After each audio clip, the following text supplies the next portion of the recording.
자, 우리 예수님께서 사마리아의 그 수가라고 하는 마을에 당도하셨습니다. 마침 이제 우물이 있었는데 이제 그 우물은 이제 오래된 우물이었죠. 그 우물가에 예수님이 피곤하셨어요. 그 예수님도 피곤하십니다. 그래서 거기에 쉬셨어요. 뜨거운 햇볕이 내려지는 정오 때였으니까, 정오니까 이제 점심 때겠죠. 그럼 이제 우물가에 딱 앉았으니까 이제 점심 나눠 먹으면 되는데, 문제는 예수님 일행에게 먹을 것이 없었어요.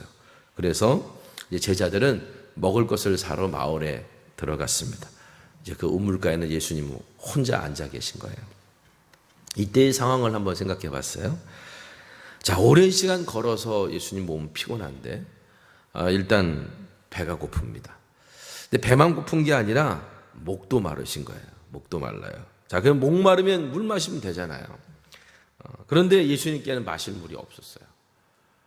왜 마실 물이 없었을까 생각해 봤더니, 제자들이 예수님 잠깐 앉아 계세요. 그리고서는 이제 마을에 들어갔는데, 그 이제 물통, 가죽 부대로 된 물통을 주님을 주고 갔어야지. 그냥 자기들이 다 들고 간 거야. 그러니까 이제 예수님은 우물가에 앉아 계신데, 이제 물은 없고 목마르셨습니다. 참 아이러니하죠? 우물가에 앉아 있는데 목이 마른 거예요. 우물가에 앉아 있는데.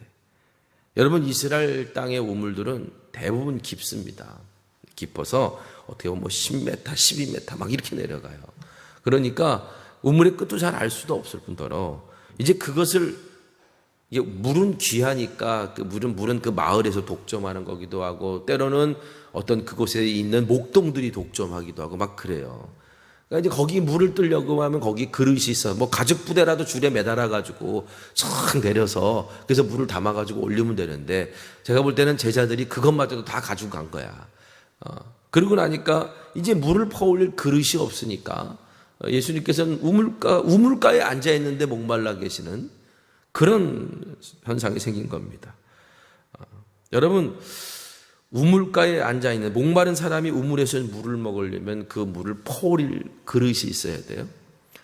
저는 생각해 봤어요. 이 세상이라고 하는 이제 우물, 그 우물에서 우리는 뭔가 이제 만족을 구하려고 막 그러는데, 문제는 그 세상이라는 우물에서 그거를 퍼올릴 그릇을 구하는 게 생각보다 쉽지 않다라는 생각이 합니다. 여러분, 텔레비전 같은 데 보세요. 텔레비전은요, 세상이라고 하는 우물에는 우리에게 이런 만족을 주고 저런 만족을 주는 것이 가득하다라는 것을 계속 우리에게 보여줘요.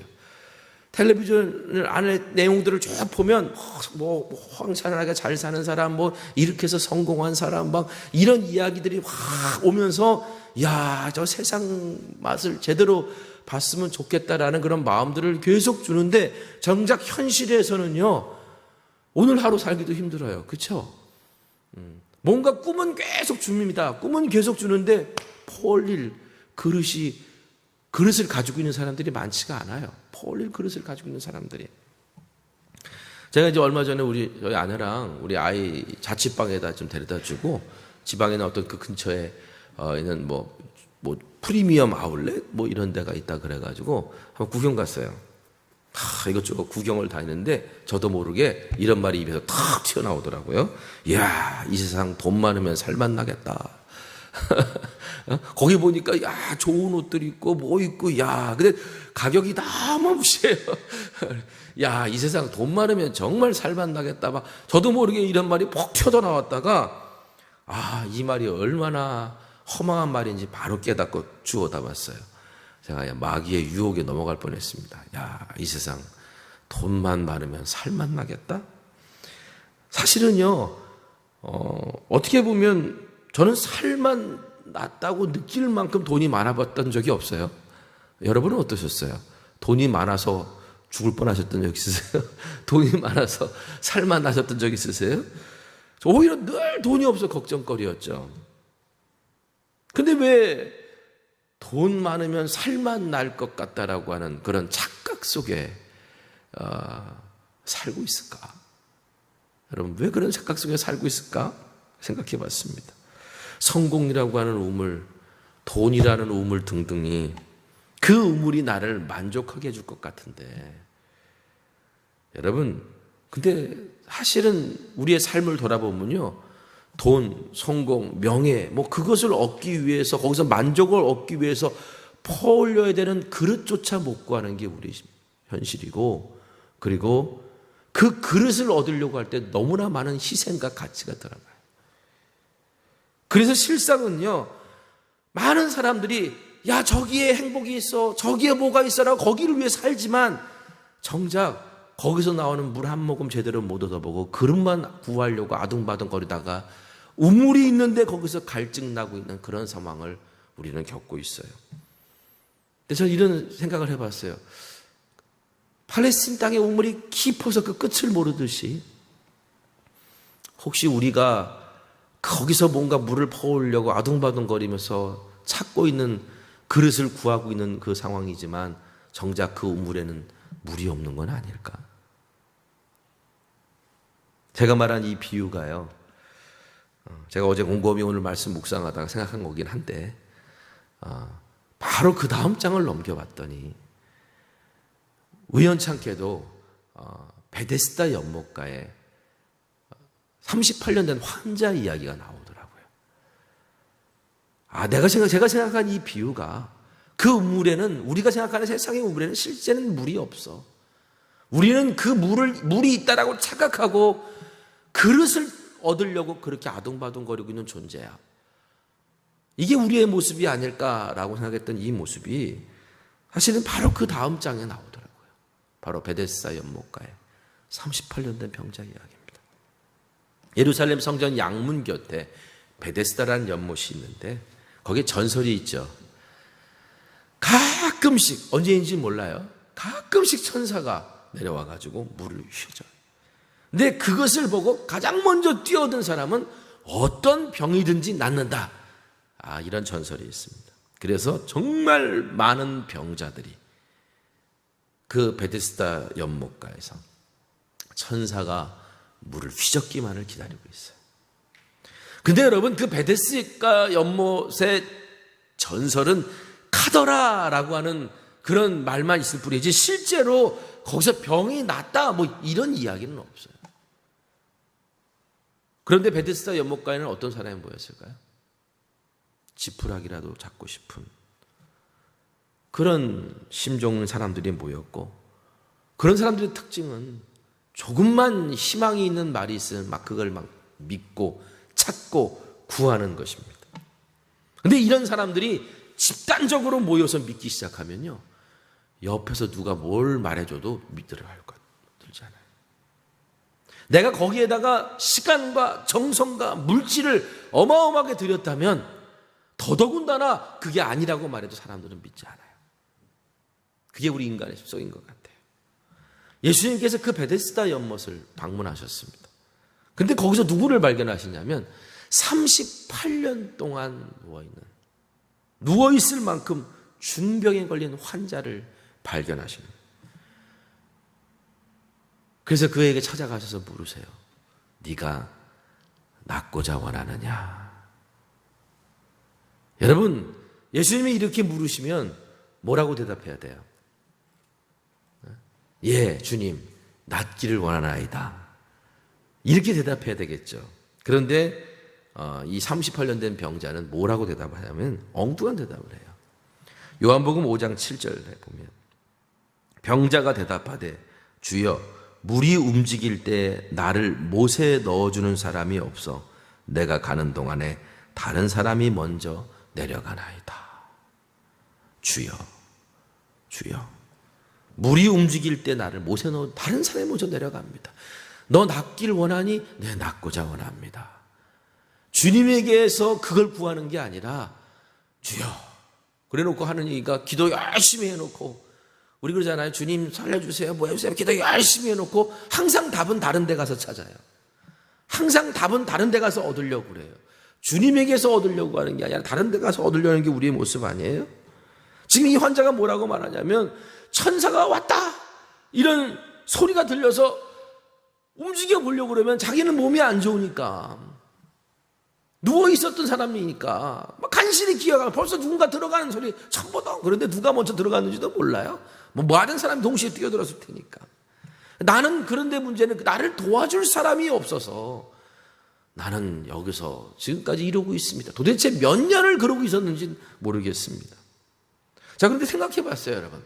베데스다 전설이 사실이라면 어떤 사람이 혜택받을까요? 병이 심한 사람이, 그래서 몸도 움직이지 못하는 사람, 그래서 거기 아니면 답이 없는 사람이 혜택을 받을까요? 아니면 사지가 멀쩡한 환자, 눈다리끼 나고 예? 무좀 걸려 있고, 여러분 이런 사람이 베데스다 연못가에 뛰어들 확률이 더 높아요. 그렇죠? 이 사람은 멀쩡하니까. 또 돈이 많은 사람이 베데스다 연못에 처음으로 뛰어들 확률이 높을까요? 돈 한 푼도 없는 사람이 베데스다 연못에 뛰어들 확률이 높을까요? 자, 언제 뛰어든지 몰라. 언제 천사가 와서 이걸 훑을지 몰라. 그러면 우리 보통 무슨 예전에 유치원, 좋은 유치원 들어가려고요. 할아버지가 줄 서 있다가, 그 다음에 할머니가 줄 서 있다가, 삼촌이 줄 서 있다가, 사촌 누나가 줄 서 있다가, 동원할 수 있는 가족이 많으면 많은 만큼 밤새도록 줄을 서서, 그렇죠? 밤새도록 줄을 서서, 그래서 그걸 얻잖아요. 언제 천사가 내려와서 그 물을 휘저을지 모르는데,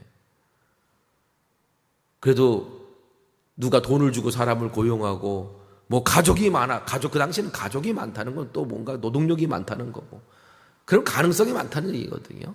그런 사람들, 어떻게 보면 베데스다 연못이 아니어도 얼마든지 살아갈 수 있는 사람들이 혜택을 받지, 진짜 혜택을 누려야 될 사람은 혜택을 못 누려요. 딱 우리의 현실의 이야기거든요, 베데스다 연못은요. 요즘 뭐 넷플릭스에서 오징어 게임이란, 그게 막 전 세계 유행, 딱 오징어 게임이에요, 베데스다 연못은. 여러분들, 하나님은 이런 은혜를 주시는 분이 아니에요. 그런데 이 38년 된 황자는 답이 없으니까 자기 인생에 그 베데스다 연못을 떠나지 못하고 거기에 그냥 머물러 있었어요. 그때 예수님께서 그 긍휼히 여기셔서 그에게 이렇게 말하십니다. 일어나라. 그리고 네 자리를 들고 걸어가라.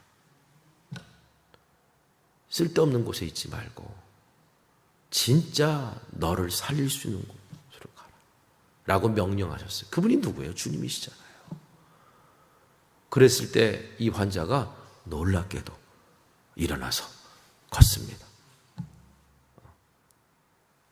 여러분, 지금 이런 일이 벌어졌어요. 지금 기적을 바라는 사람들이 잔뜩 모여있는 곳에 한 구석에서 38년 된 환자가, 그것도 어떻게 보면 사람들이, 그 사람이 막 그걸 자리를 들고 걸어다니니까 깜짝 놀라는 거예요. 야, 너 어떻게 지금 걸어다니고 있냐? 근데 지금 너 안식일인데 왜 이러고 있냐? 라고 지금 사람들이 물었다는 얘기는 뭐냐면, 38년 된 환자를 거기 있는 사람들은 많이 알고 있었다는 얘기예요. 왜? 터줏대감이었으니까. 오랫동안 거기 있었으니까. 자, 그런데 이런 일이 벌어졌으면, 요한복음 5장을 보면 이런 일이 벌어졌으면 우리가 생각할 때 어떤 상황이 발생해야 돼요? 어떤 상황이 발생해야 됩니까? 새벽이라 잘 안 돌아가시죠, 이게. 기적을 바라는 장소에서 기적이 일어나는데, 지금 사람들이 누구에게 몰려들어야 돼요? 예수님께 몰려들어야 되잖아요. 여러분, 요한복음 5장에 보면요, 어느 누구도 예수님을 찾아오지 않아요. 정말 아이러니한 일입니다. 기적을 바라는데요, 낫기를 원하는데요, 38년 동안 가장 오래 누워 있었던 그 사람이 지금 나서 돌아다니는데 어느 누구도 예수님께 찾아오지 않아요. 생각해 봤어요. 아니, 도대체 왜 조용할까? 혹시 안식일이라서, 천사들도 안식일은 쉬어야 되니까 내려올 확률이 없다고 판단하고 다 집에들 갔나? 아니면 예수님이 유명하지 않아서 사람들이 몰랐던 걸까? 그런데 성경을 보면요, 요한복음 2장 23절에 바로 그 앞에 있는 유월절에 예수께서 예루살렘에 계시니 많은 사람이 그의 행하시는 표적을 보고 그의 이름을 믿었으나, 예수님은 이미 그때 아주 유명하셨던 분이셨어요. 그렇다면 도대체 베데스다 연못가에 있었던 사람들은 자기가 있는 그곳에서 놀라운 기적이 일어났는데도 왜 예수님께 모여들지 않았을까요? 왜냐하면 그들은 자신들이 바라는 방식으로 기적이 일어나기를 원했기 때문에. 내가 열심히 기도했는데 하나님, 이렇게 기적이 일어나야지요. 이거는 응답이 아니에요 라고 생각하고 있었던 거예요. 자신들이 원하는 것만 이루어지기를 바라고 있었기 때문에 그들은 여전히 베데스다를 통해서 그런 일이 일어나기를 바라고 있었다는 거죠. 야, 예수님은 영적인 이야기를 계속 하시는데 그걸 계속 육적인 이야기로 듣고 있는 니고데모나 수가성녀이나 그리고 여기 베데스다 연못가에 있는 사람들, 사실은 다 똑같은 사람들이고 그게 바로 우리들의 모습이라는 거예요. 자, 오늘 본문의 이야기를 보겠습니다. 예수님께서 정오에 홀로 우물가에 물 길러 온 수가성 여인에게, 혼자 우물가에 앉아 계시는데 마침 물을 길러 오는 여인이 있으니 그 여인에게 그릇을 얻어서 물을 드시면 되잖아요. 그래서 부탁을 하세요. 물 좀 달라고. 그랬더니 여인이 이렇게 말하며 거절합니다. 9절 말씀 같이 읽겠습니다. 시작. 사마리아 여자가 이르되 당신은 유대인으로서 어찌하여 사마리아 여자인 나에게 물을 달라 하나이까 하니 이는 유대인이 사마리아인과 상종하지 아니함이러라. 자, 여인이 거절해요. 목마른 사람이 물 달라 하는데 거절하는 이유가 뭐냐면, 이 사람 보기에 유대인이 사마리아인에게 왜 말을 걸어? 첫 번째 이유입니다. 두 번째, 더군다나 당신은 남자잖아. 남자가 사마리아 여자, 홀로 온 사마리아 여자에게 어떻게 이 외진 곳에서, 이 혼자 있는 곳에서 말을 걸 수가 있어? 라고 말합니다. 자, 사마리아 사람, 유대인이 사마리아인과 뭔가 말을 걸고 또 더군다나 남자가 여자에게 말을 건다는 거는 이건 말도 안 되는 거야 라고 하면서 이상한 이야기를 하면서 거절을 해요. 그런데 여러분, 이게 단순히 그런 것 때문에 거절하는 게 아니고요, 거기에 숨은 의미가 있어요. 오늘 그 9절 말씀 보면요, 이는 유대인이 사마리아인과 상종하지 아니함이러라. 상종한다라고 하는 이 말은 무슨 뭐냐면 원어적인 의미에는 뭔가 물건을 공유한다라는 뜻이 있어요. 물건을 공유한다. 자, 제가 그 설명드린 거 기억하세요? 사마리아 땅을 지나갈 때 유대인들이 사마리아 땅 지나갈 수 있어요. 3일이면 가니까. 그러면 이제 예루살렘까지, 갈릴리, 또 갈릴리까지 얼마든지 지나갈 수 있고 그게 빠른 길이니까. 그리고 그걸 갖다가 터부시하지도 않았어요. 단 하나, 돈을 주고 물건을 살 수 있어도, 제자들이 지금 물건 사러 들어갔잖아요. 그렇죠? 밥 먹을 거. 그 사람들과 함께 식탁을 나누거나 그 사람들의 것을 공유할 수는 없었어요. 그럼 부정한 거야. 자, 지금 여인이 그 얘기를 하는 거예요. 여인이 그 얘기를 하는 거예요. 왜 나랑 이거를 공유하려고 그러십니까? 라는 거예요. 이 우물가에서. 그 여인이 공유하며 내어주기 싫었던 게 뭐예요? 이 여인이 예수님, 유대인 남자와 공유하기 싫었던 게 뭡니까? 물그릇이에요. 물그릇. 왜 나랑 그릇을 같이 공유하려고 그러시냐? 어제 예수님께서 수가라고 하는 마을에 사마리아로 지나가시려고 하실 때 그는 그냥 일반적으로도 갈 수 있는 길이었는데 하여야 하리라 라고 하는 어떤 강한 목적성을 가지고 있었다고 그랬잖아요. 그 목적이 사실은 성경 막 찾아보면 없어. 그런데 딱 한 사람 나와. 누구예요? 수가성의 여인이에요. 전혀 영적으로 목마르지 않을 것 같은 이 여인도 예수님이 파고들어 봤더니 이 여인은 어디서 예배를 드려야 되느냐, 정말 메시아가 오는 건 맞느냐, 메시아가 오면 우리는 어디서 예배를 드려야 되느냐라고 하는 그런 어떤 메시아에 대한 간절한 기다림과 그리고 자신의 영적인 갈급함을 가지고 있었던 여인이라고 그랬어요. 그래서 예수님께서 수가성 여인의 목마름을 해결하고자 수가성 여인을 찾아오셨고, 그리고 여인에게 내가 물 좀 달라 한 것은 다른 의미가 아니라 너의 그릇을 나에게 줄 수 있느냐라고 하는 질문일 수 있어요. 너의 그릇을 나와 공유할 수 있겠니? 너의 그릇을 나에게 내어줄 수 있겠니? 여러분, 우리는 예수님이 영적인 이야기를 하시는데 그걸 자꾸 육적으로 이해하고 받아들이는 사람들이지만, 예수님께서는요 우리를 너무나 잘 아셔서 어떻게 육의 이야기를 가지고 영의 이야기를 보여주시는 분이에요. 예수님의 비유는 다 그런 비유였잖아요. 육적인 이야기를 가지고 영적인 이야기를 보여주시는 거예요. 그러니까 예수님이 나에게 물 좀 달라, 당신이 진짜 목마르실 수 있어요. 여러분, 예수님은 목도 안 마르셨다고 생각하지 마세요.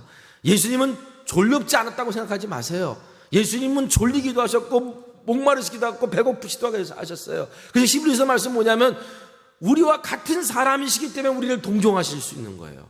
목말라 본 사람이 목마른 사람의 마음을 아는 거고, 아픈 사람이 아픈 사람의 마음을 아는 거고, 그래서 예수님의 십자가는 우리의 모든 짐이 그 안에 다 들어가 있는 거예요. 사람들이 당하는 가장 크고 강한 고통을 예수님은 그 십자가에서 다 경험하셨기 때문에 우리의 목마름을 해결하실 수 있고, 우리의 배고픔을 해결하실 수 있고, 우리의 아픔을 이해하실 수 있고, 나 같은 사람 용서하실까, 나 같은 사람 상종하실까 생각하시지만 우리 주님은 그 마음을 다 아시고 계시기 때문에 내 갈급함과 내 안타까움과 나의 연약함을 다 아셔서 언제든지 찾는 자에게 찾아오시는 분이세요. 그래서 예수님께서는요 당신의 육의 목마름마저도 수가성 여인의 영의 목마름을 해결하는 데 사용하신 거예요. 여러분, 예수님께서 여인에게 그릇 좀 같이 쓰자 라고 말씀하신 것은 당신의 목마름만 해결하려고 하셨던 것이 아니라 실상은 여인의 목마름을 해결해 주시기 원함이었다는 걸 우리가 알아야 됩니다. 그때 여인이 뭘 하면 됐냐면, 이런 핑계 저런 핑계 대지 말고 그릇을 내어드리기만 하면 됐어요. 자, 그런데 재밌습니다. 아까 9절 말씀 읽었잖아요. 9절 말씀 다시 한 번만 띄워주실래요? 9절 말씀. 이는 유대인이 사마리아인과 상종하지 아니함이라 그랬죠. 자, 누가 누구에게 만들어 놓은 규례예요? 유대인이 사마리아인에게 만들어 놓은 규례지 사마리아인이 유대인에게 만들어 놓은 규례가 아니에요. 그런데 지금 이 여인은 유대인이 사마리아인에게 만들어 놓은 규례를 가지고 예수님에게 내가 못하겠다라고 그러는 거예요. 당신은 유대인이니까. 이런 걸 보고 뭐라 그러냐면 뒤끝이라 그러는 거예요. 야, 니네가 나한테 우리한테 이렇게 했어? 그럼 우리도 이렇게 해줄게. 사실은 그 규례는 자기와 상관이 없어요. 그런데 그냥 감정이야, 감정. 그냥 내가 원하는 마음, 내가 원하는 대로 하고 싶은 거야. 목마른 사람이 눈앞에 있지만 내가 원하는 대로 그렇게 하고 싶은 거야. 네가 나한테, 당신들이 나한테 그렇게 했어? 그럼 우리도 나한테 그렇게 할 거야. 나는 유대인도 아니야. 굳이 그 규례를 지킬 필요 없어. 그런데 당신들이 우리한테 그렇게 하니 나도 당신들에게 그렇게 할 거야 라고 하는 그 감정. 얼마나 작은 일입니까? 그런데 그것 때문에 내어주지 못해요. 여러분, 그런데 그 여인이 만약에 그 그릇을 넘겨줬으면 어떤 일이 벌어졌을까? 이런 생각을 해봤어요. 예수님께서는 지금도 우리들에게 너 나에게 물 좀 줄 수 있겠니? 라고 물으십니다. 아니 예수님이 왜 나에게 물을 달라 하실까? 라고 말할지 모르지만 여러분, 여기에는 이런 비밀이 숨겨져 있어요. 우리 10절 말씀 한번 같이 읽어보겠습니다. 10절. 자, 시작. 예수께서 대답하여 이르시되 네가 만일 하나님의 선물과 또 내게 물 좀 달라는 이가 누구인 줄 알았더라면 내가 그에게 구하였을 것이요 그가 생수를 내게 주었으리라. 야, 네가 나에게 내가 만약에 물 좀 달라 했는데 네가 그 그릇을 나에게 줬으면 내가 그 물만 마셨겠냐.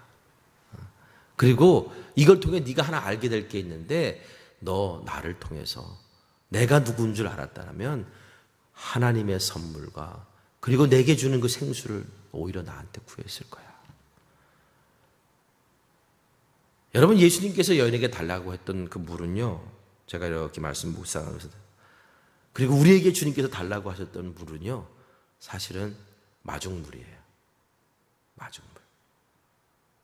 나는 내 감정을 담아서, 어떻게 보면 내 욕심을 담아서 이 내가 가지고 있는 그릇에 뭔가 담고 있기 때문에 주님께 못 드리고 있는 건데, 사실 주님이 달라 하실 때 그 그릇을 드리면요, 그것이 마중물이 되어서 놀라운 하나님의 영원히 목마르지 않은 생수를 얻을 수 있는 그런 시작이 돼요. 그런데 이 여인을 왜 못 줬냐? 예수님이 이렇게 말씀하세요. 네가 나를 몰랐기 때문이다라고. 그래, 네가 나를 몰랐기 때문에 나한테 이렇게 말하는 거 당연하고, 네가 나를 모르기 때문에 그릇을 공유하지 않는 거 괜찮아. 근데 네가 만약에 내가 누군지를 안다면 아마 너 나한테 달라 그랬을걸? 그러면서 결국 이 예수님께서 여인에게 다가가시는 그 다음 이야기가 뭡니까? 당신이 누구인지를 어떤 모습을 통해 계속 드러내셨잖아요. 자, 그런데 저는 이 말씀을 오늘 우리에게 적용했으면 좋겠어요. 여인은 예수님이 누구신지 몰랐는데 우리는 예수님이 누구신지 압니까? 모릅니까? 알잖아요. 우리는 예수님이 누구신지를 알아요. 그런데 왜 우리는 목마르죠? 그런데 왜 우리는 계속 갈급하죠? 그런데 우리는 왜 세상의 우물가에서 기웃거리죠?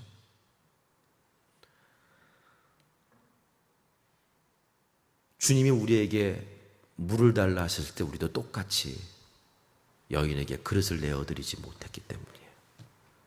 우리가 예수님이 누구신지를 아는데도 불구하고 우리의 목마른 빈잔을 무언가를 가득 채워놓고 그것을 주님께 드리지 못하기 때문이에요. 우리가 그것을, 그 작은 헌신입니다. 믿음은 한 발짝이라 그랬잖아요. 나 이거 당신하고 나누지 못하겠어. 나 이 안에 있는 거 나에게 너무나 소중한 거야 라고 하면서 나누지 못하는 그것, 주님께 내어드리지 못하는 정말 어떻게 보면 너무나 작은 것, 그 작은 감정, 작은 욕심, 어떻게 보면 작은 자존심. 주님이 너 그거 내어줄 수 있니? 나와 함께 공유할 수 있니? 라고 얘기하는데 그걸 내놓지 못하는 오늘 우리의 모습이 결국은 우리를 자꾸 세상의 우물가에서, 아니 어떻게 보면 영원한 샘물을 얻을 수 있는 우물을 곁에 두고도 베데스다 연못만 바라보고 있는 어리석은 우리의 모습이 아닌가, 이런 생각들을 하게 되었고, 이것이 우리를 또한 목마르게 하는 것이 아닌가라는 생각을 하게 되었습니다. 여러분, 우리가 하나님의 선물을 알고 예수님이 누구신 줄 알고 있다면 주님께 나의 목마른 빈잔을 내어드릴 수 있고, 주님, 이것이 바로 주님께 드리는 나의 작은 헌신입니다 라는 그 고백이 우리의 영혼을 만족하게 하는 진정한 마중물, 우리의 배에서 생수의 강이 흘러넘치는 진정한 마중물로 역사하게 될 줄 믿습니다. 오늘 이 새벽에 나에게 물 좀 줄 수 있겠니? 라고 물으시는 주님께 여러분의 목마른 빈잔을 내어드릴 수 있는 저와 여러분 되시기를 간절히 소망합니다.